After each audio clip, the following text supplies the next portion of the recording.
Hello and welcome class.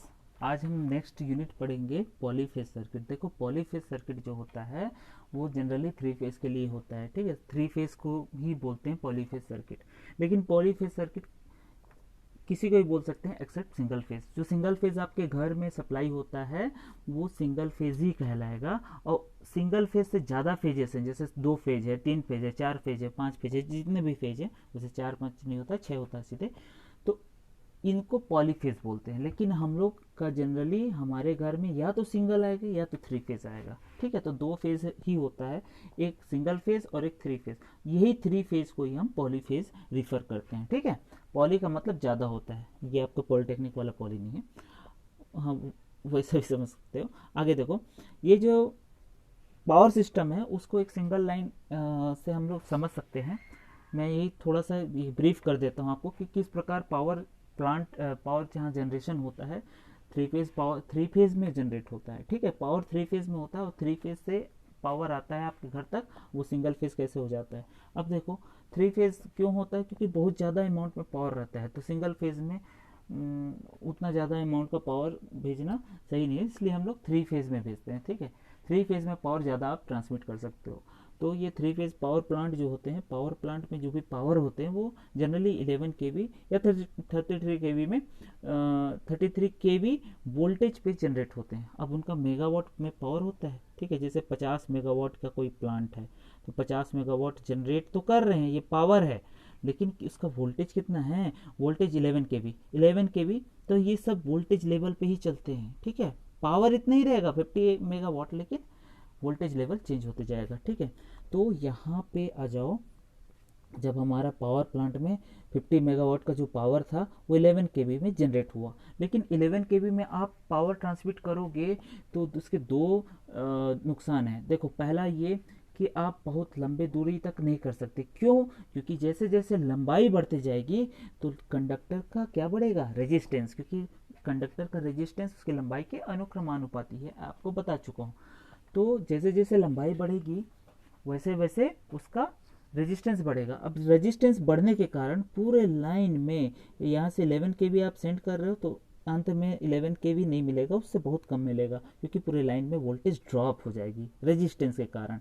इस line का resistance है उसके कारण वोल्टेज ड्रॉप हो जाएगी, तो पूरी वोल्टेज आपको एंड पे नहीं मिलेगा। इस कारण एक कारण ये हुआ। दूसरा कारण ये है जो मोस्ट इम्पोर्टेंट कारण है, कि जब भी करेंट का वैल्यू ज़्यादा होगा, अगर जो आप पावर सेंड कर रहे हो करेंट का वैल्यू ज़्यादा है, तब वो लाइन में आई स्क्वायर आर लॉस प्रोड्यूस करेगा, जिसके कारण तार हीट करेगा, जो कि ये लॉस है, ठीक है। तो हमको लॉस तो कराना नहीं अपने पावर का, तो पावर लॉस ना हो इसलिए वोल्टेज, देखो पावर क्या होता है, पावर जनरली अगर कॉस थीटा पावर फैक्टर को ना देखे तो V इंटू आई होता है, ठीक है।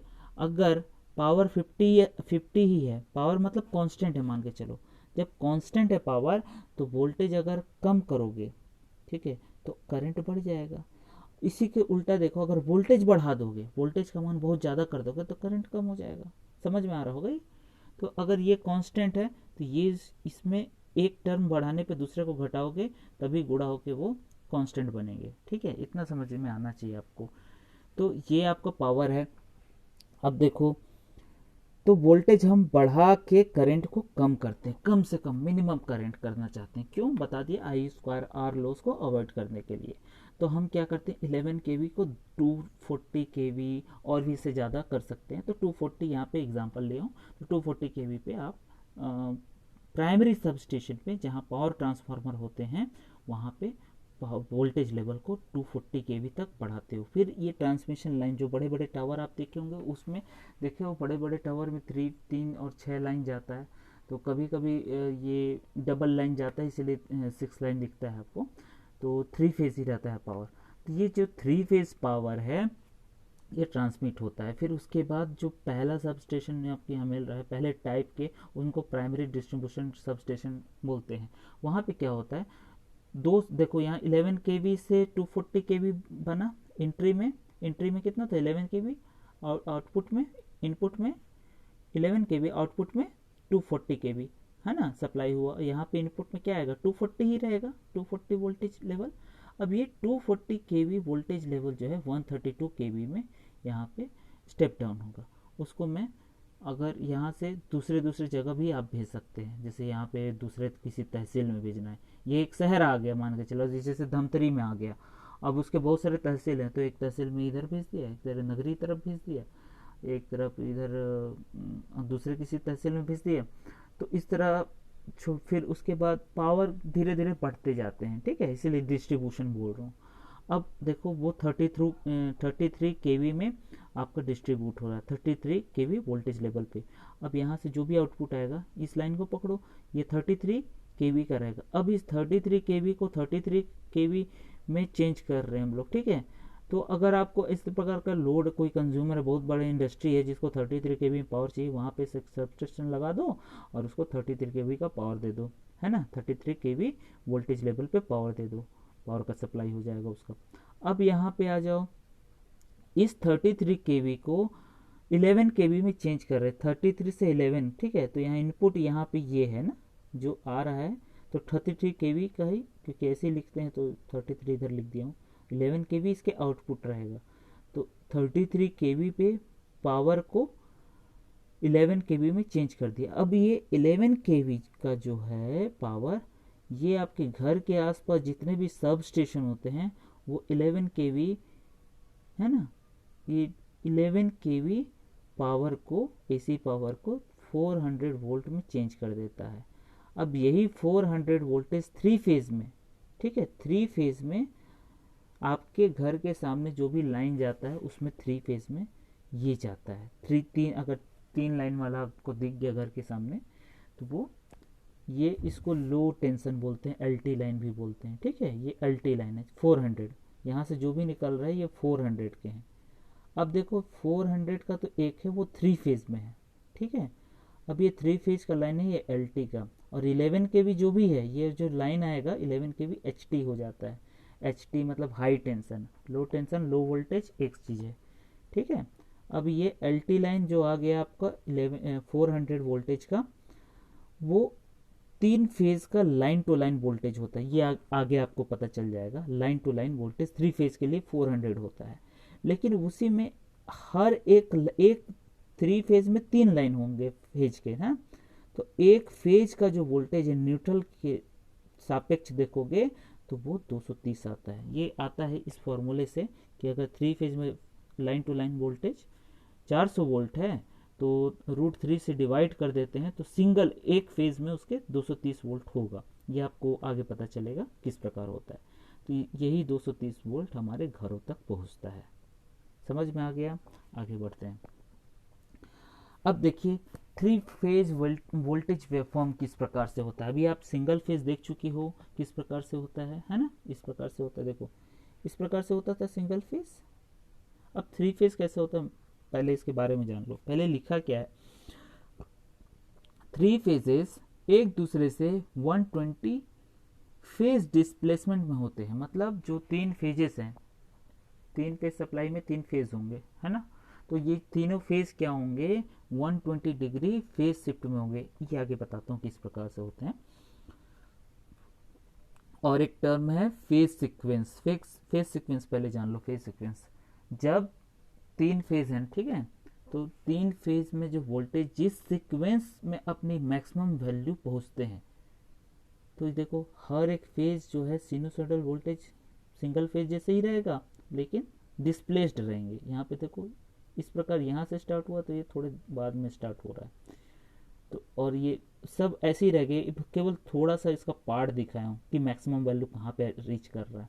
तो देखो यहाँ पे मैक्सिमम वैल्यू टाइम ऐसे बढ़ रहा है, तो पहले ये पूरा किया, पहले यहाँ तक ये पहुँचा, बाद में वाई वाला फेज, अब उसके बाद बी वाला फेज नीचे वाला देखो। तो ये टाइम पहले वी आर मतलब ये आर वाला जो फेज है, ये वाई वाला फेज पहुँचा, फिर बी वाला फेज पहुँचा, तो ये इसका फेज सीक्वेंस हो जाएगा आर वाई बी, ठीक है, आर वाई बी। इसका मतलब पहले आर जो है, आर वाला फेज जो है अपना मैक्सिमम वोल्टेज कंप्लीट करेगा। इसको समझने के लिए देखो इसका फेज वोल्टेज वेव फॉर्म पहले देख लो, तब समझ में आएगा। देखो सिंगल फेज जो आता है घर में वही है थ्री फेज का अगर एक साथ देखोगे तब समझ में आएगा क्या होगा। बस फेज डिस्प्लेसमेंट में रहते हैं, ठीक है। किसी भी एक टाइम का ये जो लाइन है ना, किसी एक इंस्टेंट पे आप रख लो, कोई भी एक, मतलब 10 बजे का रखना तो 10 बजे रख लो, उसके बाद आप नाप रहे हो, उसके बाद से ये ग्राफ बन रहा है इस टाइम से। तो उस टाइम पे कहीं पे भी एक इंस्टेंट पे खड़ा कर दो और वहाँ से नापना स्टार्ट करो। तो जो 3 फेजेस होते हैं, मैं बताया 3 फेज होते हैं, कहाँ गया, 3 फेज लाइन आएगा, है ना, फेज के 3 लाइन आएंगे। और ये 3 फेज जो हैं, सॉरी, हाँ, ये 3 फेज में सिनुसोइडल वोल्टेज ही सेम, ये इसमें यहाँ से ऐसे देखते थे, इसमें यहाँ से ऐसे देख रहे हैं, लेकिन ये फेज डिस्प्लेसमेंट में होंगे। देखो इसमें डिफरेंस क्या दिख रहा है तीनों में, देखो थोड़ा से सरके सरके दिख रहे हैं, है ना, इसी को फेज डिस्प्लेसमेंट बोलते हैं। अब ये सरके का मतलब क्या है, यहाँ पे यही कह रहा था अभी, एक ये पॉइंट पड़े ना, एक दूसरे से 120 डिग्री फेज डिस्प्लेसमेंट में होते हैं। अभी मैं नाप के दिखाऊंगा कि 120 डिग्री फेज डिफरेंस कैसे है। और दूसरी चीज़ ये भी कि जिस क्रम में ये मैक्सिमम वैल्यू पे पहुंचते हैं उसे फेज सीक्वेंस कहते हैं। अब जैसे ये अगर ये आर वोल्टेज मतलब फेज आर वाला का वेव फॉर्म है, वोल्टेज का वेव फॉर्म है, ये वाई वाले वोल्टेज का वेव फॉर्म है, और ये बी वाले का है मान के चलो। तो इसमें ये पहले देखो, इस इंस्टेंट पे आके देखो, पहले ये आर वाला अपना सबसे पहले मैक्सिमम, अभी इसका मैक्सिमम वैल्यू यही है ना, तो सबसे पहले वी आर अपना मैक्सिमम वैल्यू कंप्लीट किया इस टाइम के बाद। इसके बाद यहाँ पे देखिए ये तो नेगेटिव में था, फिर यहाँ पे आके यहाँ पॉजिटिव हो रहा है, तो यहाँ पे ये अपना पहला मैक्सिमम वैल्यू अटेंड किया, ठीक है। अब यहाँ पे देखो, यहाँ पे ये अपना मैक्सिमम वैल्यू नहीं है, इसके आगे और जाके मैक्सिमम होता है, तो इस इंस्टेंट के बाद ये नीचे गया, फिर यहाँ पे कर रहा है, तो सबसे बाद में बी वाला कर रहा है। तो फेज सीक्वेंस कहलाएगा R Y and B, R फिर वाई फिर बी, ठीक है। इसी सीक्वेंस में ये अपना मैक्सिमम वैल्यू ये यहाँ कर रहा है, बी वाला, वाई वाला यहाँ कर रहा है, और आर वाला यहाँ अपना मैक्सिमम वैल्यू अटेंड कर रहा है। तो अगर अब यहाँ पे एंगल की बात करें, तो एंगल समझने के लिए आप ये तीनों को एक फिगर में ले आते हो। तो एक फिगर में लाएंगे तो क्या बन जाएगा, ठीक है। पहले इसको देखो, ध्यान से देखो, यहाँ पे ध्यान देना ना, ये यहाँ पे थोड़ा सा ध्यान देना, ये आर वाले फेज का वोल्टेज है, ये वाई वाले का, और ये बी वाले का। अब देखो एक साथ मिला देंगे तो क्या हो जाएगा, टनटना ये हो जाएगा। अब यहाँ पे समझो, देखो सबसे पहला वाला देखो, आर वाला, ये है आर वाले वोल्टेज का, आर वाले फेज के वोल्टेज का वेव फॉर्म, ये दिख रहा है, समझ में आ रहा होगा मेरे ख्याल से, है ना। इसको देखना है तो देख लो, सेम एज इट इज़, यहाँ 0 से स्टार्ट हुआ था तो एज इट इज़ हमने आगे बढ़ा दिया। अब जो वाई वाला होता है, वाई वाला उससे 120 डिग्री फेज डिस्प्लेसमेंट में होता है। अब बी वाला वाई वाले से 120 डिग्री फेज डिस्प्लेसमेंट में होता है। अब बी वाला मतलब वाई जो है आर से 120 बाद में आएगा, फिर बी जो है वाई से 120 बाद में आएगा, फिर आर फिर तो आगे आएगा ही ना, वो भी 120 बी से 120 डिग्री फेज डिस्प्लेसमेंट में रहेगा, ठीक है। यही फेज डिस्प्लेसमेंट है। अब यहाँ पे फेज डिस्प्लेसमेंट से पहले यहाँ पे देखो, ये आर है ना, ये जो मैक्सिमम के ऊपर बना दिया यही आर के लिए बता रहा है, वी आर का ये वेव फॉर्म है। अब देखो वी वाई, ये वाई वाला है, इस प्रकार से स्टार्ट हुआ था, देखना ना पीछे इस प्रकार से था, ठीक है। वही चीज़ मैं यहाँ बना दिया हूँ नीचे से ऐसे, ये एंगल बताता हूँ क्या क्या है। और वी बी देख लो, यहाँ से स्टार्ट हुआ ऐसे किया फिर ऐसे आ रहा है, तो ये है वी बी का ऊपर से फिर ऐसे, ठीक है। तो ये तीनों फेज का वेव फॉर्म एक साथ दिख रहा है। अब यहाँ पे एंगल का कंसिडरेशन बहुत इंपॉर्टेंट है, ध्यान से देखोगे तब समझ में आएगा। एंगल देखने के लिए क्या करते हैं, देखो हम लोग ये जब बनाते थे, यहाँ 0 से स्टार्ट करते थे, ये पाई आता था, उसी तरह ये पाई हुआ, पाई मतलब 180 डिग्री, है ना। ये देखो मैं पाई 180 डिग्री लिखा हूँ, ये पाई, ये 2 पाई, ये 3 पाई, 4 पाई, 5 पाई, 6 पाई, जितने बार ये 0 क्रॉस करेगा, इस अगर 0 से है तो हर 2 पाई पे, मतलब हर पाई पे ये पाई, ये 2 पाई, 3 पाई, 4 पाई, ऐसे मतलब 80 180, 360 ऐसे जाएगा आगे। तो ये आर के लिए है। अब इस 180, ये 0 से 180 है पूरा लाइन, इसको दो पार्ट में डिवाइड करो, एक ये एक ये, तो ये टोटल 3 पार्ट में डिवाइड हो गया, 1 2 3 है ना। तो ये यहाँ से यहाँ तक 180 को 3 पार्ट में डिवाइड करोगे तो क्या होगा, 60 60 60 है ना, 6 तिया 60 तिया 180 हुआ। तो ये हुआ 60 120 180, समझ में है, 60 देन 60 देन 60। तो ये यहाँ से नापोगे तो यहाँ 60, ये 60 कहलाएगा ना ये वाला पॉइंट, तो ये 60 में लिख दिया हूँ, देखो ये वाला पॉइंट है π/3। फिर उसके बाद यहाँ से यहाँ 120, यहाँ से पूरा यहाँ 180, ये समझ में आ रहा होगा आपको, है ना। और ये इसका बीचों बीच है, ठीक है, ये 60 और 120 के बीचों बीच में 90 आता है, इसी 90 पे ये हमारा मैक्सिमम होगा, जैसे बताया था 90 डिग्री पे मैक्सिमम आता है, तो ये 90 है। अब ये यहाँ पे थोड़ा सा ध्यान देना, मतलब ये छोटे वाले जो खाने हैं वो 60 60 के हैं, ठीक है, और इसको अगर दो पार्ट में डिवाइड करो तो 30 30 हो जाएंगे। तब यहाँ पे थोड़ा देखो, वाई और वी आर, मतलब आर वाले फेस और वी वाई वाले फेस, ये दोनों में फेस डिफरेंस देखेंगे हम लोग, ठीक है। तो मैक्सिमम वाले टिप को उठा लो, तो ये मैक्सिमम टिप ये हुआ इसका, ये मैक्सिमम टिप ये हुआ। अब ये दोनों में एंगल देखते हैं।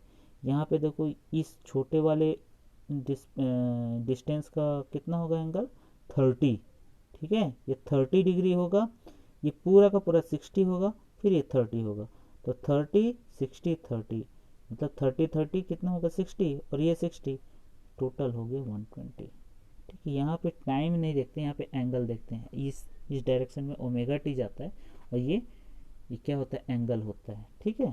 तो ये 120 डिग्री फेज डिस्प्लेसमेंट, जहाँ ये मैक्सिमम अटेंड करते हैं, तो अलग अलग टाइम पे कर रहे हैं, पहले ये वी आर कर रहा है, फिर वी वाई कर रहा है, तो ये 120। इसी तरह बी वाई के लिए भी निकाला जा सकता है, आप यहाँ सेम जैसा दिख रहा है, और वी आर इसके बाद आता है।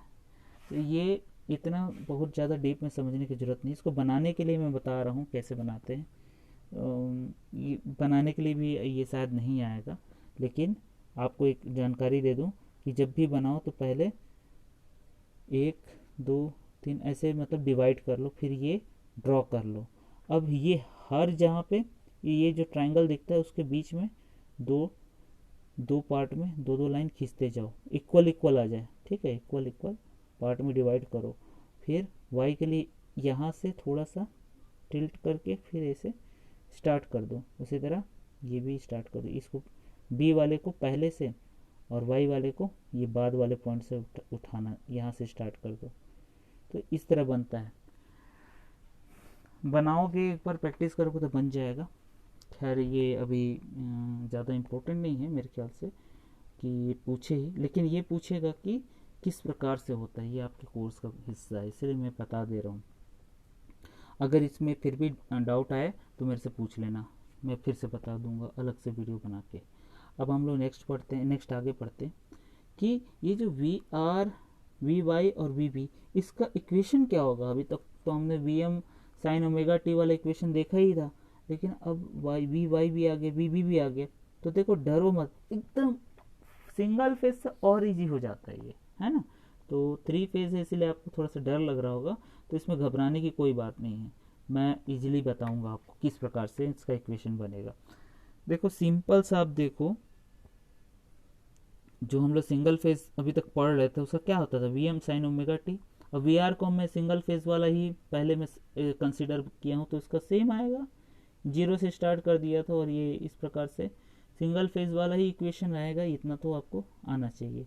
तो यहाँ से आपका इम्पोर्टेंट चीज़ स्टार्ट हो रहा है, ठीक है, तो ये आपका इम्पोर्टेंट है। तो इस प्रकार से आप देख लो कि वी आर का इक्वेशन क्या होगा। वी आर मतलब वोल्टेज इसका आर वाले फेज का, V M sine omega T. ये वी एम क्या है, मैक्सिमम वैल्यू। देखो मैक्सिमम वैल्यू तीनों वोल्टेज का सेम है ना, ये वोल्टेज यहाँ पे आएगा, कुछ वैल्यू तो सेम है, टाइमिंग अलग अलग है, तो वी एम तो तीनों का होगा।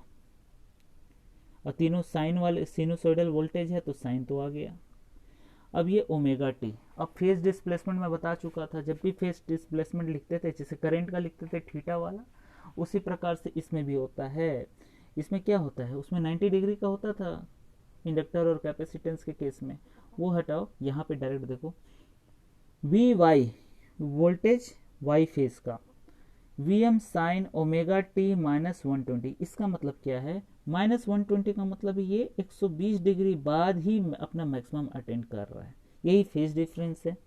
ठीक है, वी वाई है वी आर से 120 डिग्री बाद अपना मैक्सिमम अटेंड किया, इसका ये मतलब होता है। ठीक है, यही ये दोनों के बीच फेज डिफरेंस भी यही कहलाएगा 120 डिग्री का।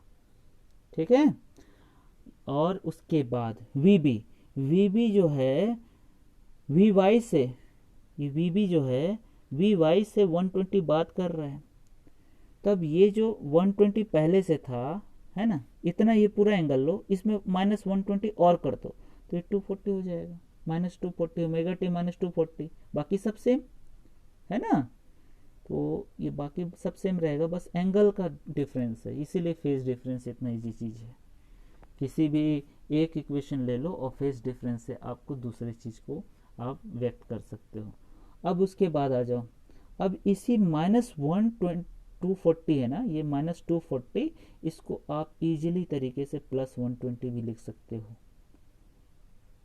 तो वी बी को दो तरीके से दिखाया जा सकता है, V M sine omega T minus 240 लिखो, चाहे V M sine omega T plus 120 लिखो। अब ये माइनस 240 से 120 कैसे हो गया सर, तो ये देखिए कैसे हो गया सर, यहाँ देखिए यही था, माइनस 240 को 120 कैसे किया हमने, देखो साइन थीटा जो भी होता है, साइनोसोडल वोल्टेज, साइन का हो चाहे कॉस का हो, दोनों का बता रहा हूँ, किसी भी साइन थीटा को हम लोग 360 प्लस थीटा लिख सकते हैं, दोनों का वैल्यू सेम है, क्योंकि ये इसके बाद से फिर से वही साइन वही वेव स्टार्ट कर देता है 240 के 360 के बाद, मतलब 2 पाई के बाद, समझ में है, हर एक साइकिल 2 पाई का होता है, फिर सेम साइकिल बनाता है।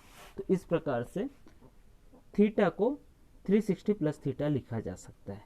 तो सेम चीज़ मैंने किया, ये ओमेगा टी माइनस 240 था, इसको पूरा का पूरा थीटा समझ गया, अब इसमें 360 जोड़ दूंगा तो सेम ही चीज़ होगा, तो इस ओमेगा टी माइनस 240 को मैंने क्या लिख सकता हूँ, 360 प्लस ओमेगा टी माइनस 240 लिख सकता हूँ। अब यहाँ पे 360 से 240 जैसे घटाओगे तो 120 आएगा।